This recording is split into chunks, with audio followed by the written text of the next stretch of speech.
students, I welcome you to eVidyalayam class. ഇന്നത്തെ business studies ക്ലാസ്സിൽ നമ്മൾ ചർച്ച ചെയ്യാൻ പോകുന്നത് ഡയറക്റ്റിംഗ് എന്നുള്ള ടോപ്പിക്കിനെ കുറിച്ചാണ്. കഴിഞ്ഞ ക്ലാസ്സുകളിൽ മാനേജ്മെൻറ്റ് എന്താണെന്നും അതിൻ്റെ നിർവചനവും അതിൻ്റെ പ്രാധാന്യവും പ്രത്യേകതയും അതിൻ്റെ സ്വഭാവവും ഒക്കെ നമ്മൾ ചർച്ച ചെയ്തു കഴിഞ്ഞു. മാനേജ്മെൻറ്റിൻ്റെ ലക്ഷ്യം അതിൻ്റെ പ്രവർത്തന പദത്തിലേക്ക് കൊണ്ടുവരുമ്പോൾ അതല്ലെങ്കിൽ അതിൻ്റെ ലക്ഷ്യം നേടിയെടുക്കുന്നതിന് വേണ്ടി വ്യത്യസ്തമായ പ്രവർത്തനങ്ങൾ നമ്മൾ നടപ്പിലാക്കേണ്ടതായിട്ടുണ്ട്. ഇതിനാണ് നമ്മൾ മാനേജ്മെൻറ്റ് ഫങ്ഷൻസ് എന്ന് പറയപ്പെടുന്നത്. കഴിഞ്ഞ ക്ലാസ്സുകളിൽ മാനേജ്മെൻറ്റ് ഫങ്ഷൻസിൽപ്പെട്ട പ്ലാനിങ്ങിനെ കുറിച്ചും അഥവാ ആസൂത്രണത്തെക്കുറിച്ചും സംഘാടനത്തെ പറ്റിയും ഓർഗനൈസിങ്ങിനെ പറ്റിയും സ്റ്റാഫിംഗ് ധർമ്മത്തെ പറ്റിയൊക്കെ നമ്മൾ ചർച്ച ചെയ്ത് കഴിഞ്ഞു. Once the objective set, planned properly, organised everything and we recruit the people, the right people on the right job, then we have to implement everything. This can be done with the help of providing proper guidance to the employees, stimulating the employees, providing proper instruction to the employees. It is through directing the managers can get the work done. ലക്ഷ്യം നിർണ്ണയിക്കുകയും ഭാവി ആസൂത്രണം ചെയ്യുകയും സംഘടനാ പ്രവർത്തനം പൂർത്തിയാക്കുകയും തൊഴിലാളികളെ നിയമിക്കുകയും ചെയ്താൽ പിന്നെ അവ നടപ്പിലാക്കുന്നതിനുള്ള പ്രവർത്തനങ്ങളാണ് ആവശ്യമായിരിക്കുന്നത്. തൊഴിലാളികൾക്ക് ആവശ്യമായിട്ടുള്ള നിർദ്ദേശങ്ങൾ നൽകുകയും അവരെ പ്രചോദിപ്പിക്കുകയും അവർക്ക് വേണ്ട ഉപദേശങ്ങൾ നൽകുകയും ചെയ്യുന്നതിലൂടെ ഡയറക്റ്റിംഗ് പ്രവർത്തനം നടപ്പിലാക്കാൻ മാനേജേഴ്സിന് സാധിക്കും. നമ്മൾ ഒരു കാർ സ്റ്റാർട്ട് ചെയ്തു, വെറുതെ ഇരുന്നാൽ കാർ മുന്നോട്ട് പോകില്ല. നമ്മളതിൻ്റെ ഗിയർ ചേഞ്ച് ചെയ്യുമ്പോഴാണ് അത് മുന്നോട്ട് പോകണമോ അത് പിന്നോട്ട് പോകണോ എന്നുള്ള നിർദ്ദേശം കാറിന് ലഭിക്കുന്നത്. ഇതുപോലെ തൊഴിലാളികളെ നമ്മൾ റിക്രൂട്ട് ചെയ്ത് കഴിഞ്ഞാൽ അവർക്ക് ആവശ്യമുള്ള നിർദ്ദേശങ്ങൾ കൊടുത്താലേ അവർക്ക് ജോലി ചെയ്യാൻ പറ്റുള്ളൂ.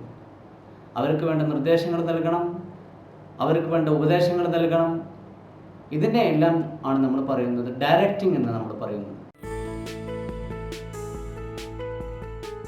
So we may conclude that directing is the process of activating human resources to achieve the objectives of the organization. Directing means moving into action. സ്ഥാപനത്തിൻ്റെ ലക്ഷ്യം നേടിയെടുക്കാൻ വേണ്ടി തൊഴിലാളികളെ പ്രാപ്തരാക്കുകയാണ് ഡയറക്റ്റിങ്ങിലൂടെ ചെയ്യുന്നത്. Definition. According to Ernest Dale, directing is telling the people what to do and seeing that they do it to the best of their ability. Ernest Dale എന്ന management ചിന്തകൻ്റെ അഭിപ്രായത്തിൽ directing is telling the people what to do. തൊഴിലാളികൾ എന്ത് ചെയ്യണമെന്ന് തൊഴിലാളികളെ അറിയിക്കുന്നത് ആണ് directing. And also seeing that they do it to the best of their ability. തൊഴിലാളികൾ അവരുടെ കഴിവിൻ്റെ പരമാവധി ഉപയോഗപ്പെടുത്തി ജോലി ചെയ്യുന്നുണ്ട് എന്ന് ഉറപ്പുവരുത്തലും ഡയറക്റ്റിങ്ങിൻ്റെ ഭാഗമാണ്. So we conclude that telling the people what to do and seeing that they do it to the best of their ability. Characteristics of directing or features of directing. Directingന്റെ പ്രത്യേകതകൾ. It initiate action. Directing gives a starting for all actions in the management. മാനേജ്മെൻറ്റിൻ്റെ എല്ലാ പ്രവർത്തനങ്ങൾക്കും തുടക്കം കുറിക്കുന്നത് ഡയറക്റ്റിങ്ങിലൂടെയാണ്. അതുകൊണ്ട് നമുക്ക് പറയാം it is the management in action എന്ന് നമുക്ക് പറയാം. നമ്മൾ പ്രോപ്പറായിട്ട് ആസൂത്രണം ചെയ്തു, സംഘടനാ പ്രവർത്തനങ്ങൾ പൂർത്തിയാക്കി, സ്റ്റാഫിംഗ് ധർമ്മം പൂർത്തിയാക്കി. പക്ഷേ മാനേജ്മെൻറ്റിൻ്റെ പ്രവർത്തന പദത്തിലേക്ക് കൊണ്ടുവരണമെങ്കിൽ we have to give proper guidance, proper instructions, proper advice to the employees. then only management action will start. ഞാൻ നേരത്തെ പറഞ്ഞതുപോലെ ഒരു കാറ് സ്റ്റാർട്ടിങ്ങിൽ നിർത്തിയിട്ടാൽ അത് ചലിക്കില്ല. We have to give proper direction for the movement, whether to forward or backward. കുട്ടികളുടെ കാര്യത്തിലൊക്കെ നമുക്കറിയാം, കുട്ടികളുടെ പ്രവർത്തനങ്ങൾ പഠിക്കണം അല്ലെങ്കിൽ പഠിക്കുക എന്നുള്ളൊരു പ്രവർത്തനം തുടങ്ങണമെങ്കിൽ രക്ഷിതാക്കളുടെ നിർദ്ദേശങ്ങൾ ആവശ്യമായിട്ട് വരും. സ്കൂളിൽ പോകുന്ന ദിവസം കുട്ടിയെ വിളിച്ചുണർത്തി അമ്മ പറയുന്നു മോളെ സ്കൂളിൽ പോകണ്ടേ. ആ ഒരു ഡയറക്ഷൻ്റെ അടിസ്ഥാനത്തിലായിരിക്കും കുട്ടി ചിലപ്പം സ്കൂളിൽ പോകുന്ന പ്രവർത്തനത്തിന് തുടക്കം കുറിക്കുന്നത്. So we can say directing is the management in action. Number 2, it is pervasive. Directing സർവ്വവ്യാപിയാണെന്ന് നമുക്ക് പറയാം. The function take place wherever superior subordinate relationship exist. എവിടെയാണോ സുപ്പീരിയർ സബോർഡിനേറ്റ് റിലേഷൻഷിപ്പ് എക്സിസ്റ്റ് ചെയ്യുന്നത് അവിടെയൊക്കെയും നമുക്ക് പറയാം ഡയറക്റ്റിംഗ് ഫംഗ്ഷൻ നിലനിൽക്കുന്നുണ്ട് നമുക്ക് പറയാം. It is applicable to all levels of management. നമുക്കറിയാം there are different levels of management. Top level management, middle level management, lower level management. In all these levels of management we can see there is directing. മാത്രവുമല്ല ഇത് business സ്ഥാപനങ്ങളിൽ മാത്രമല്ല directing ധർമ്മം നടക്കുന്നത്. ബിസിനസ്സേതര സ്ഥാപനങ്ങളിൽ നമുക്ക് directing കാണാൻ സാധിക്കുമല്ലോ. നമ്മുടെ വീടുകളിലൊക്കെ നമ്മൾ ഡയറക്റ്റിംഗ് കാണുന്നില്ലേ? നമ്മുടെ വീടുകളിലും വ്യത്യസ്ത മാനേജ്മെൻറ്റ് തലങ്ങളുണ്ടല്ലോ.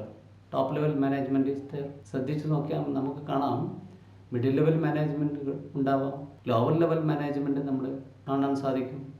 വീടുകളിലും ടോപ്പ് ലെവൽ മാനേജ്മെൻറ്റിലെ ആളുകൾ ഡയറക്റ്റിംഗ് നടക്കുന്നതായിട്ട് നമ്മൾ കാണുന്നുണ്ടല്ലോ. അച്ഛൻ അമ്മയോട് നിർദ്ദേശങ്ങൾ നിർദ്ദേശിക്കുന്നു, അല്ലെങ്കിൽ ചേട്ടൻ ചേച്ചിയോട് നിർദ്ദേശിക്കുന്നു, അല്ലെങ്കിൽ അച്ഛൻ ഏറ്റവും ലോവർ ലെവലിലുള്ള നമ്മളോട് നമുക്ക് വേണ്ട നിർദ്ദേശങ്ങൾ തരുന്നു. So we can say directing is pervasive, സർവ്വവ്യാപിയാണ്. ഡയറക്റ്റിങ്ങിന് ബിസിനസ് സ്ഥാപനം എന്ന കണക്കില്ല. അത് ബിസിനസ് സ്ഥാപനങ്ങളിലുണ്ട്, ബിസിനസ്സേതര സ്ഥാപനങ്ങളിലുണ്ട്, നമ്മുടെ വീടുകളിലുണ്ട്, നമ്മുടെ ക്ലാസ് മുറികളിൽ ഡയറക്റ്റിംഗ് നടക്കുന്നുണ്ടല്ലോ. അധ്യാപകൻ കുട്ടികളോട് അസൈൻമെൻറ്റ് എഴുതാൻ പറയുന്നു, അല്ലെങ്കിൽ ഹോംവർക്ക് ചെയ്യാൻ പറയുന്നു, അല്ലെങ്കിൽ മാസ്ക് ധരിക്കണമെന്ന് പറയുന്നു, അല്ലെങ്കിൽ സാനിറ്റൈസർ ഉപയോഗിക്കണമെന്ന് പറയുന്നു, സോഷ്യൽ ഡിസ്റ്റൻസിങ്, SMS പാലിക്കണമെന്ന് പറയുന്നു. ഇതൊക്കെ നിർദ്ദേശങ്ങളാണല്ലോ. അതുകൊണ്ട് നമുക്ക് പറയാം ഡയറക്റ്റിംഗ് പെർവാസീവാണ് എന്ന് നമുക്ക് പറയാൻ സാധിക്കും. Number 3, directing is a continuous process. നമുക്കറിയാം ഡയറക്റ്റിംഗ് ഒരു തുടർ പ്രക്രിയയാണെന്ന്. It is carried out throughout the life of the organisation. ഒരു സ്ഥാപനത്തിൻ്റെ ജീവിതത്തിൽ തന്നെ അത് തുടർന്നു കൊണ്ടിരിക്കുന്ന പ്രവർത്തനങ്ങളാണ് ഡയറക്റ്റിംഗ് എന്ന് പറയുന്നത്. നമുക്കറിയാം നമ്മുടെ വീടുകളിലുള്ള ഡയറക്റ്റിംഗ്, അച്ഛൻ നമ്മളോടുള്ള നിർദ്ദേശങ്ങൾ അല്ലെങ്കിൽ കൽപ്പനകൾ, ഇതൊന്നും അവസാനമില്ലല്ലോ. ഇതൊരു തുടർ പ്രക്രിയയല്ലേ. ഇന്ന് ഞാൻ നിർദ്ദേശിക്കുന്നുണ്ട്, അല്ലെങ്കിൽ വേണ്ട ഉപദേശങ്ങൾ നൽകുന്നുണ്ട്, നാളെ മുതൽ അതില്ല, അങ്ങനെ ഇല്ലല്ലോ. അതുകൊണ്ട് തന്നെ അതുപോലെ അധ്യാപകൻ കുട്ടികളോടുള്ള നിർദ്ദേശങ്ങൾ, ഇതൊന്നും ഒരു ദിവസത്തെ പ്രവർത്തനങ്ങളല്ലല്ലോ, ഇതൊരു തുടർ പ്രക്രിയയാണല്ലോ. അതുകൊണ്ട് നമുക്ക് പറയാം directing is a continuous process. ഇതൊരു തുടർന്നു കൊണ്ടുപോകുന്ന ഒരു പ്രക്രിയയാണെന്ന് നമുക്ക് പറയാൻ സാധിക്കും. Number 4, it flow from top to bottom. It implies that managers can direct the subordinates. നിർദ്ദേശങ്ങൾ എപ്പോഴും മുകളിൽ നിന്ന്, ഒരു ഓർഗനൈസേഷൻ്റെ മുകൾ തലങ്ങളിൽ നിന്ന് താഴോട്ടാണ് ഒഴുകുന്നത്. കീഴ്ത്തലങ്ങളിലെ ആളുകൾ അത് സ്വീകരിക്കുകയും ചെയ്യുന്നു. നമുക്കറിയാം നമ്മുടെ വീടുകളിലൊക്കെ തന്നെ നിർദ്ദേശങ്ങളും ഉപദേശങ്ങളും എപ്പോഴും മുകൾ തട്ടുകളിൽ നിന്ന് നമ്മൾ ഈ കുട്ടികളിലേക്കല്ലേ ഒഴുകുന്നത്. അതുകൊണ്ട് നമുക്ക് പറയാം directing flow from top to the bottom. കുട്ടികളായിട്ടുള്ള നിങ്ങൾ അത് സ്വീകരിക്കുന്നു, അംഗീകരിക്കുന്നു. അച്ഛൻ്റെയും അമ്മയുടെയും നിർദ്ദേശങ്ങളും ശാസനകളും ഉപദേശങ്ങളും നമ്മളത് അംഗീകരിക്കുന്നു, സ്വീകരിക്കുന്നു. So we can say directing it flow from top to the bottom. ഒരു ഓർഗനൈസേഷനിൽ ഡയറക്റ്റിംഗ് ധർമ്മം എപ്പോഴും മുകൾ തട്ടിൽ നിന്ന് താഴോട്ടാണ് ഒഴുകുന്നത് എന്ന് നമുക്ക് പറയാൻ സാധിക്കും. Number 5, human element. Directing is concern with the human being in the organisation. Directing function എപ്പോഴും സ്ഥാപനത്തിലെ വ്യക്തികളുമായി ബന്ധപ്പെട്ടതാണ്. വ്യക്തികൾക്കുള്ള നിർദ്ദേശങ്ങൾ, ഉപദേശങ്ങൾ, അവരെ നയിക്കൽ, അവരെ സ്റ്റിമുലേറ്റ് ചെയ്യിപ്പിക്കൽ തുടങ്ങിയവയുമായി ബന്ധപ്പെട്ടതാണ് എപ്പോഴും ഡയറക്റ്റിംഗ് ധർമ്മം എന്ന് പറയുന്നത്. So we can say there is A human element in the organisation. നമ്മുടെ നാടുകളിലൊക്കെ ഒരു ചൊല്ലുണ്ട്, പോത്തിനോട് വേദമോതിയിട്ട് കാര്യമില്ലല്ലോ. കാരണം അവർക്കത് നിർദ്ദേശങ്ങൾ സ്വീകരിക്കാനോ ഉപദേശങ്ങൾ സ്വീകരിക്കാനോ കഴിവില്ല. പക്ഷേ If it is relating with the human being, it is effective. So we can say there is a human element in the directing. Importance of directing. Why directing is more important to the business organization? Because every action is initiated from the direction given. Direction is very important to the organization for the efficient and smooth running of an organization. So let us discuss about the importance of directing. നമുക്കറിയാം, ഒരു സ്ഥാപനത്തിൻ്റെ പ്രവർത്തനങ്ങളുടെ ആരംഭം directing ഫംഗ്ഷനിൽ നിന്നാണ്. അതുകൊണ്ട് തന്നെ ആ സ്ഥാപനത്തിൻ്റെ വളരെ സ്മൂത്തായിട്ടുള്ള എഫക്റ്റീവായിട്ടുള്ള പ്രവർത്തനങ്ങൾക്ക് ഡയറക്റ്റിംഗ് വളരെയധികം പ്രധാനപ്പെട്ടതാണ്. നമുക്ക് നോക്കാം ഡയറക്റ്റിങ്ങിൻ്റെ പ്രാധാന്യം എന്താണെന്ന് നമുക്കൊന്ന് നോക്കാം. Number 1, initiate action. We know planning, organizing, staffing all are preparation for doing a work. But the work in an organization actually begins when the manager gives direction to his subordinates. So we can say it initiate the actions in an organization. നമുക്കറിയാം planning, അതുപോലെ organising, staffing ഇവയെല്ലാം ഒരു സ്ഥാപനത്തിൻ്റെ performance അല്ലെങ്കിൽ പ്രവർത്തനങ്ങൾക്ക് ഉള്ള പ്രിപ്പറേഷനാണ്. സ്ഥാപനത്തിൻ്റെ പ്രവർത്തനം ആരംഭിക്കണമെങ്കിൽ സ്ഥാപനത്തിൻ്റെ മാനേജർ തൊഴിലാളികൾക്ക് വേണ്ട നിർദ്ദേശങ്ങൾ കൊടുക്കണം. അതുകൊണ്ട് തൊഴിലാളികൾക്ക് കൊടുക്കുന്ന നിർദ്ദേശങ്ങളിലൂടെയാണ് സ്ഥാപനത്തിൻ്റെ പ്രവർത്തനങ്ങൾ ആരംഭിക്കുന്നത് തന്നെ. അതുകൊണ്ട് നമുക്ക് പറയാം it initiate the actions in an organisation. Number 2, integrate the employees' effort. Directing, integrate and coordinate the performance or the activities of all employees in the organizations. If it is not properly coordinated and integrated, the objectives of organization cannot be achieved successfully.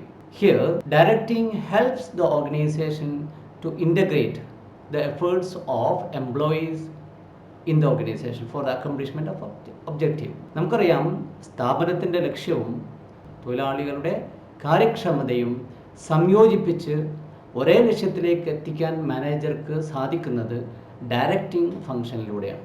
അതുകൊണ്ട് ഒരു സ്ഥാപനത്തിൻ്റെ ലക്ഷ്യം നേടിയെടുക്കാൻ തൊഴിലാളികളുടെ പ്രവർത്തനങ്ങളെ ഏകോപിപ്പിക്കലും ഒന്നിപ്പിക്കലും ഡയറക്റ്റിങ്ങിലൂടെ മാനേജർക്ക് സാധിക്കുന്നു എന്നുള്ളത് അതിൻ്റെ ഒരു പ്രാധാന്യം തന്നെയാണ്. Number 3, means of motivation. Proper direction motivate employees to contribute their maximum effort towards the accomplishment of objectives of the organization. By providing proper direction, the management can recognize the efficiency and potential of the employees in the organization and which will be directed towards the attainment of the goal of the organization. പ്രോപ്പറായിട്ടുള്ള motivation കൊടുക്കുന്നതിലൂടെ മാനേജ്മെൻറ്റിന് തൊഴിലാളികളുടെ കാര്യക്ഷമതയും ശേഷിയും മനസ്സിലാക്കാനും അവ സ്ഥാപനത്തിൻ്റെ ലക്ഷ്യ പൂർത്തീകരണത്തിലേക്ക് നയിക്കുകയും ചെയ്യുന്നു. നമുക്കറിയാം, കുട്ടികളോട് ചിലപ്പം അച്ഛനമ്മമാരൊക്കെ പറയും, മോൻ 80% മാർക്ക് വാങ്ങിയാൽ ഒരു റെഡ്മി ഫോൺ അച്ഛന് വാങ്ങിത്തരാം. ഇത് കേൾക്കുന്ന കുട്ടി അവൻ്റെ പരമാവധി കഴിവുപയോഗിച്ച് അവൻ 80% മാർക്ക് വാങ്ങാൻ വേണ്ടി അധ്വാനിക്കുന്നു. So it is a means of motivation എന്ന് നമുക്ക് പറയാം. Provide stability and balance in the organization. Effective leadership, communication, supervision and motivation provide stability and balance in the organization. ഒരു സ്ഥാപനത്തിലെ എഫക്റ്റീവായ ലീഡർഷിപ്പ്, അതുപോലെ കമ്മ്യൂണിക്കേഷൻ, സൂപ്പർവിഷൻ, മോട്ടിവേഷൻ ഇവ ഉണ്ടെങ്കിൽ അവിടെ പ്രശ്നങ്ങൾ കുറവായിരിക്കും. അതിലൂടെ സ്ഥാപനത്തിൽ ഒരു ബാലൻസ് നിലനിർത്താനും പ്രശ്നങ്ങളില്ലാതെ സ്ഥാപനം മുന്നോട്ട് കൊണ്ടുപോകാനും സാധിക്കും എന്നുള്ളത് ഡയറക്റ്റിങ്ങിൻ്റെ ഒരു പ്രാധാന്യം തന്നെയാണ്. facilitate changes in the organization. Through proper direction and motivation, employees will be induced to accept the changes and challenges of the job. Business രംഗത്ത് വരുന്ന മാറ്റങ്ങളെ ഉൾക്കൊള്ളാൻ തൊഴിലാളികളെ സജ്ജമാക്കുന്നത് പ്രോപ്പർ ഡയറക്ഷനിലൂടെയും മോട്ടിവേഷനിലൂടെയാണ്. നമുക്കറിയാം, ടെക്നോളജിക്കൽ ചേഞ്ചസിലൂടെ തൊഴിൽ സാഹചര്യങ്ങൾ മാറുന്നു. അതിനനുസരിച്ച് തൊഴിലാളികൾ തയ്യാറാക്കേണ്ടതുണ്ട്. അപ്പോൾ പ്രോപ്പർ ആയിട്ട് തൊഴിലാളികളിൽ നിന്ന് ഒബ്ജക്ഷൻ വന്നേക്കാം. ഇങ്ങനെയുള്ള ഒബ്ജക്ഷനുകളെ ഓവർകം ചെയ്ത് തൊഴിലാളികളെ അതിന് സജ്ജരാക്കി മാറ്റുന്നത് പ്രോപ്പറായിട്ടുള്ള ട്രെയിനിങ്ങിലൂടെയും പ്രോപ്പറായിട്ടുള്ള ഡയറക്ഷനിലൂടെയും മോട്ടിവേഷനിലൂടെയാണ്. അതുകൊണ്ട് directing function is very important to the organisation നമുക്ക് പറയാം. Dear students, today's class we discussed about the meaning of directing. It is the process of activating human resources to achieve the objectives of the business. Definition: directing is telling people what to do and seeing that they do it to the best of their ability. Ernest Dale എന്ന management ചിന്തകൻ്റെ അഭിപ്രായത്തിൽ തൊഴിലാളികൾക്ക് സ്ഥാപനത്തിൽ എന്ത് ജോലി ചെയ്യണം എന്ന് തൊഴിലാളികളെ വ്യക്തമായി അറിയിക്കുകയും അവരവരുടെ കഴിവിൻ്റെ പരമാവധി ഉപയോഗിച്ച് ജോലി ചെയ്യുന്നുണ്ട് എന്ന് ഉറപ്പുവരുത്തുകയും ചെയ്യുന്ന ഒരു മാനേജ്മെൻറ്റ് ധർമ്മമാണ് ഡയറക്റ്റിംഗ് എന്ന് പറയുന്നത്. Characteristics of directing. First one, initiate action. Directing gives a starting for all actions in the management. ഒരു മാനേജ്മെൻറ്റിൻ്റെ എല്ലാ പ്രവർത്തനങ്ങൾക്കും തുടക്കം കുറിക്കുന്നത് ഡയറക്റ്റിംഗ് ഫംഗ്ഷനിലൂടെയാണെന്ന് നമുക്ക് പറയാം. Number 2, pervasive. ഡയറക്റ്റിംഗ് സർവ്വവ്യാപിയാണ്. മാനേജ്മെൻറ്റിൻ്റെ എല്ലാ തലങ്ങളിലും നമുക്ക് ഡയറക്റ്റിംഗ് കാണാം. Whether it is top level, middle level, lower level, every level there is directing function. Number 3, it is a continuous process. It is carried out throughout the life of the organization. ഒരു സ്ഥാപനത്തിൻ്റെ അതിൻ്റെ life പീരീഡിൽ മൊത്തം നിറഞ്ഞു കിടക്കുന്ന ധർമ്മങ്ങളാണ് directing എന്ന് പറയുന്നത്. Number 4, directing flows from top to bottom. Directing ധർമ്മം എപ്പോഴും മാനേജ്മെൻറ്റ് ഹൈറാർക്കിയിലെ ടോപ്പ് മാനേജ്മെൻറ്റ് തലങ്ങളിൽ നിന്ന് താഴോട്ടൊഴുകുന്നതാണ് directing. Number 5, human element. Directing is always concern with the human beings in the organisation. അതുകൊണ്ട് തന്നെ നമുക്ക് പറയാം there is human element in directing എന്ന് നമുക്ക് പറയാം. Importance of directing. First one, initiate action. പ്രവർത്തനത്തിന് മുൻകൈ എടുക്കുന്നു. ഒരു മാനേജ്മെൻറ്റിൻ്റെ പ്രവർത്തനങ്ങൾ ആരംഭം കുറിക്കുന്നത് ഡയറക്റ്റിംഗ് ധർമ്മങ്ങളിലൂടെയാണ്. Number 2, integrates employees effort. തൊഴിലാളികളുടെ അധ്വാനത്തെ സംയോജിപ്പിക്കുന്നത് മികച്ച ഡയറക്റ്റിംഗ് ഫംഗ്ഷനിലൂടെ സാധിക്കുന്നു. Number 3, helps in motivation. സ്ഥാപനത്തിൻ്റെ ലക്ഷ്യ പൂർത്തീകരണത്തിന് വേണ്ടി ഏറ്റവും മികച്ച രീതിയിൽ തൊഴിലാളികളെ ജോലി ചെയ്യാൻ പ്രേരിപ്പിക്കുന്നത് മികച്ച ഡയറക്റ്റിംഗ് ധർമ്മത്തിലൂടെയാണ്. Fourth one, provide stability and balance in the organisation. സ്ഥാപനത്തിൻ്റെ സ്ഥിരത ഉറപ്പുവരുത്തുന്നതിനും പ്രശ്നങ്ങളില്ലാതെ സ്ഥാപനം മുന്നോട്ട് കൊണ്ടുപോകാനും ഡയറക്റ്റിംഗ് ധർമ്മത്തിലൂടെ സാധിക്കുന്നു. Fifth one, facilitate changes in the organisation. മാറിവരുന്ന സാഹചര്യങ്ങൾക്കനുസരിച്ച് മാറ്റങ്ങളെ ഉൾക്കൊള്ളാനും വേണ്ട മാറ്റങ്ങൾ വരുത്താനും തൊഴിലാളികളെ പ്രേരിപ്പിക്കുന്നത് ഡയറക്റ്റിംഗ് ഫംഗ്ഷനിലൂടെയാണ്.